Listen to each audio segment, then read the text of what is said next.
The clock struck 11 p.m. Rain washed against the window. Jason stood in the kitchen, holding 2 bowls of noodles. The house was deadly silent. His new wife was nowhere to be seen. A text lit up his phone screen. "My best friend is in the ER. I have to go, don't wait up." Jason stared at the hot soup. He spent 6 hours on that broth. Hand-pulled every single noodle. Just like he did for 6 years. He dumped it all in the trash.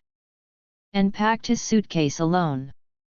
"This is our wedding night," he whispered to the empty room. His voice echoing in the dark. Jason met Sarah in 4th grade. Back in a small town in Ohio. He was the shy kid being bullied. She saved him with a broomstick. "Touch him and you touch me," she barked at those older kids. Her shadow looked 10 feet tall. Under the bright hallway lights. He spent years watching her. From across the library aisles. They planned to move to the city. But his mother got the cancer. The bills hit 6 figures fast. With no father to help them. Jason stayed to take care of her. Working double shifts at diners. He learned to cook with heart. From food trucks to 5 stars. Sarah moved to the city later. Working finance at a luxury hotel. Their reunion felt like a movie. She recognized him at the bar. She looked elegant and sharp. But her smile was still the same. They dated, they moved, and they wed. He gave her his whole paycheck. Spent hours over a hot stove. Waiting for her to get home. He bought her the designer bags. While he wore shirts with holes. He thought this was true love. 3 days after the wedding. Sarah finally walked in the door. Tossing her purse on the sofa. "Where is my breakfast?" she asked. "And did you prep my herbal tea?" Jason looked at his bandaged hand. Cut by glass while taking trash. He still woke up at 5 for her. "I have a gift for you," she said. She handed him a tiny box. When she leaned over, he saw it. Red scratch marks on her neck. Like fingernails digging deep. The gift was a free perfume sample. The kind they give out for free. She didn't even change the box. He saw her friend's post earlier. A row of luxury colognes. Captioned, "A gift from my soulmate." Jason just smiled and nodded. "Thanks," he said like a stranger. Right then her phone buzzed. It was the friend on speaker. "I am scared, I am going blind. Please come stay with me." Sarah grabbed her keys fast. "I am coming, baby, don't cry." She looked at Jason coldly. "Take an Uber to the clinic. I have a real emergency." She kicked him out of the car. On a dark road in the hills. No street lights and no signal. He walked 2 hours in the rain. His wound got infected that night. But he never called her once. The boss called Jason in later. "That table was way too salty. Do you know who that client is?" Jason stayed silent and took it. He was distracted by the ghosts. Of a wedding night in the trash. 3 days pay gone just like that. He looked at himself in the mirror. Frayed sleeves and burnt fingers. 26 looking like 40. That night he cooked a legacy. Braised pork belly like his mom's. At an old man's favorite spot. The man tasted it and started shaking. "What was your mother's name?" When Jason told him, he cried. "I have been looking for 20 years. My family tore us apart back then. But you are my only heir now." The man handed him a set of keys. "I own 3 hotels in the city. Next month you take the lead." Jason looked at the skyline views. Sarah always called him boring. Maybe she was actually right. But he didn't need to be fun now.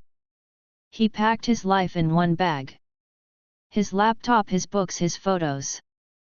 And his mother's old picture. He paid the down payment on the car. But he left the keys on the table. Along with the divorce papers. 2 weeks later he walked in. The new GM of the Grand Hotel. Grey suit and a Rolex on his wrist. The elevator opened on 12. And there stood Sarah Miller. Her suit was wrinkled and old. She had dark circles under eyes. Holding boxes of her office gear. She had been waiting for days. Ever since he kicked her out. Sarah, a co-worker, whispered. "Why are you hitting the new boss? Are you out of your mind?" Sarah turned pale as a ghost. "You mean he is the manager?" Jason didn't say a word to her. His eyes were cold as winter. "Sarah," he finally spoke up. The whole hallway went quiet. "This is the second time now. First you hit me with a bag. Now you use your bare hand." The crowd started to gather. She began to shake in her heels. She remembered the wedding night. How she treated him like a dog. She started sobbing right there. "You can't do this to me, Jason. We have been married 3 days." Jason smiled, but it was empty. 3 days you actually remember? Do you remember the 6 years? The nights he waited with dinner? The times you left him for another? The times you made him feel small? He turned to the HR director. "This employee is unstable. Fire her and escort her out." Sarah walked out in the rain. Clutching a cardboard box. Her expensive bag getting ruined. The one Jason saved months to buy. She always thought the friend bought it. Because that is what he told her. She remembered the shy boy.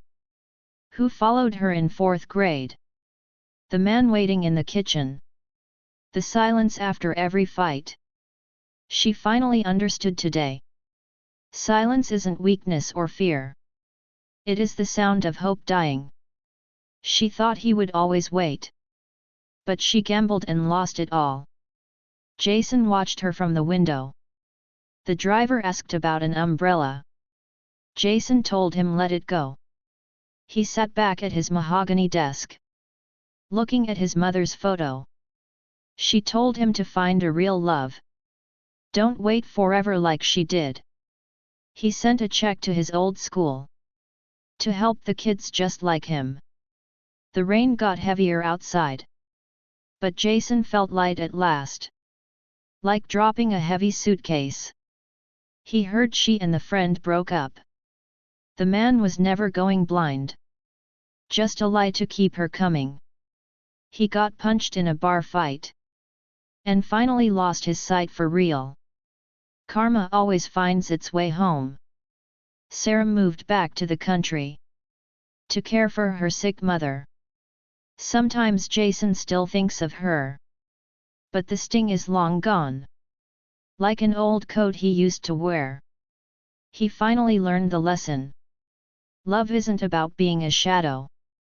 It is about being seen as equal.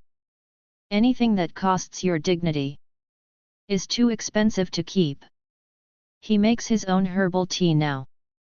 And he never makes 2 cups. It took him 6 years to see. The scariest thing isn't a fight.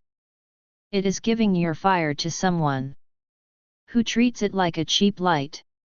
If someone cooks for you early and waits for you to come home, don't mistake kindness for weak. Because when a good man leaves, you don't just lose a husband. You lose a soul you can't replace.